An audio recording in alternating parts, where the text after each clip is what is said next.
Sir leather file එකක් හම්බුන්නේ දෙනවද නැද්ද? දැන් අද පන්ති ඉවරයිනේ ඊගව දවසේ ඇතුළට එද්දි ඉල්ල ගන්න. කියන්න හම්බුන්නේ නැහැ කියලා. ඊට පස්සේ සර් ඇත්ත සර්ටත් C2 S එකක් තියෙන්නේ කියලා කියන්නේ A level වලට ප්‍රශ්න එකේ. මේ මගේ රිසල්ට් ඉතින් මම පළවෙනි දවසේ කියලා දෙන ඉතින් මේක හැමදාම කියන්න ඕනේ. හැබැයි මම කියන්නම් ඉතින් මේ වගේ වෙලාවක කියන එකත් හොඳයිනේ. හරි. මගේ රිසල්ට් එක A3ක්. A3ක් ඉතින් A level ළමයෙක් ගන්නවා කියන එක ඉතින් ඒක උපරිමේනේ. හැබැයි මේක නිකන් A3ක් නෙවෙයි. අපේ අවුරුද්දේ ලංකාවටම A3ක් ගත්ත කට්ටිය 4 දෙනෙක් ඉන්නේ. ඒ 4 දෙනාගෙන් එක්කෙනෙක් යාපනයේ දිස්ත්‍රික්ක පළවෙනියා. අනිත් කෙනා කෑගල දිස්ත්‍රික්ක පළවෙනියා. ඊට පස්සේ ගම්පහ දිස්ත්‍රික්ක පළවෙනියා ඉන්නවා. ඊට පස්සේ ඔයාට මේ උගන්නන මම ඉන්නවා. දිස්ත්‍රික් පළවෙනියෙක් විදිහට. දිස්ත්‍රික් පළවෙනි වෙච්ච කට්ටිය උගන්නනවා හරි අඩුයි. ඔය වෙන විෂයන් වල එක්කෙනෙක් වගේ මම අහලා තියෙනවා. එහෙම නැත්නම් දිස්ත්‍රික් පස්ලා උගන්නන්න නැති තරම්. ඒ කියන්නේ ඒක උගන්න එක එහෙම උගන්න එක හොඳයි කියන නෙවෙයි. කොහොම වුණත් හොඳට උගන්නන්න පුළුවන්. හැබැයි දිස්ත්‍රික් පස් කෙනෙක්ගේ ඉගෙන ගන්න තියෙන එකත් ලොකු දෙයක් ඉතින්. ඒ විතරක් නෙවෙයි දැන් ඔය මේ දැන් සමහර අය කියනෝනේ මේ මොකද්ද A level දැනුමින් උගන්නන්න බෑ කියලා. ඔය ඒක ඇත්ත. ඉතින් එතනින් එහාට ඉගෙනගෙන තියෙනවා හොඳයි.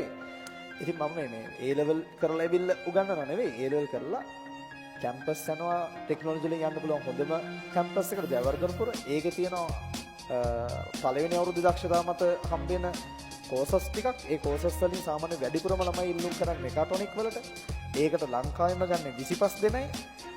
ඉතින් ඒ 25 දෙනාට ඇතුළත් වෙනවා මම ඩිග්‍රී කම්ප්ලීට් කරනවා මෙකාට්‍රොනික් ඉංජිනේරින් ඩිග්‍රියක් විදිහට. ඉතින් මේ ඒක කරලා ඇවිල්ලා ඒක ඉවර කරලා ඇවිල්ලා තමයි ඔයාලගේ මේ ඉගෙනීම් කරන්නේ.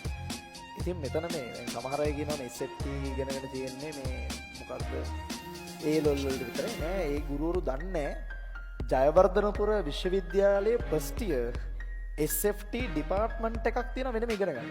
සෙකන්ඩ් ඉයර් තියෙන සමහර සබ්ජෙක්ට් SFT ඩිපාර්ට්මන්ට් එක තුල කරන්න. එතකොට මේ කැම්පස් එකත් අපිට මේ විෂය ඉගෙන ගන්න තියෙනවා.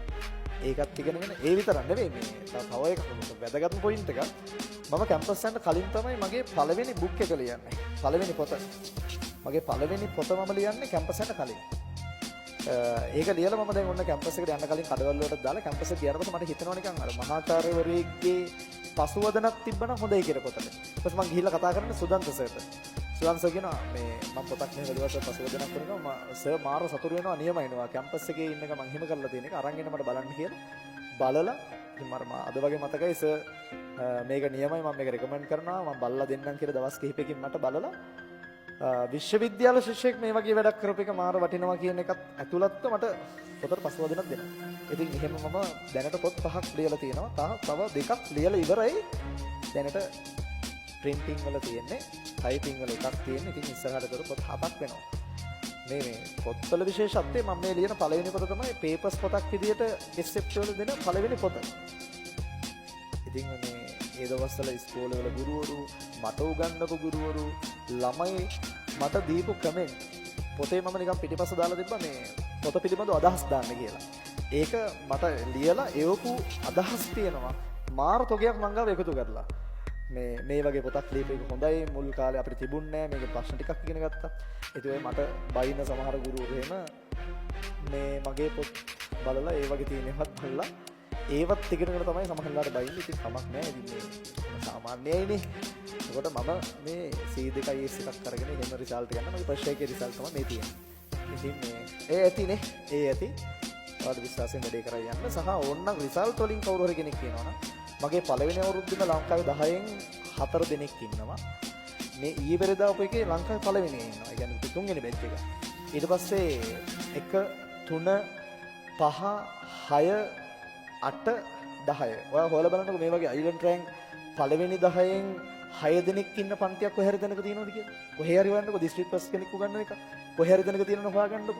මෙතන එක ළමයෙක් ඉන්නවා අපේ පේපර් ක්ලාස් ස්පීඩ් ඩිවිෂන් විතරක් අපු අනිත් ඔක්කොම අපේ මුලේ ඉඳලා ලස්සනට ඉගෙන ගත්ත ළමයි. තව දිස්ත්‍රික් පස් 8 දෙනෙක් විතර ඉන්නවා උතන. මේ කට්ටිය මෙතන නැති දිස්ත්‍රික් පස් වෙච්ච කට්ටිය ඉන්නවා. ත්‍රිංප ලංකා 4 දිබ්බාගේ. ඉතින් ඔයාලට මේ මාර වාසී මේ අපි යන ප්‍රෝග්‍රෑම් එකත් එක්ක සම්බන්ධ වෙලා මේ ගේම් එක ගහගෙන යන්න ලැබිච්ච එක. ඉතින් මට ගහනවා නම් මනම් කියන්නේ අතහැරලා දාන්න අපි අපේ වැඩේ සුපිරියට කරමු.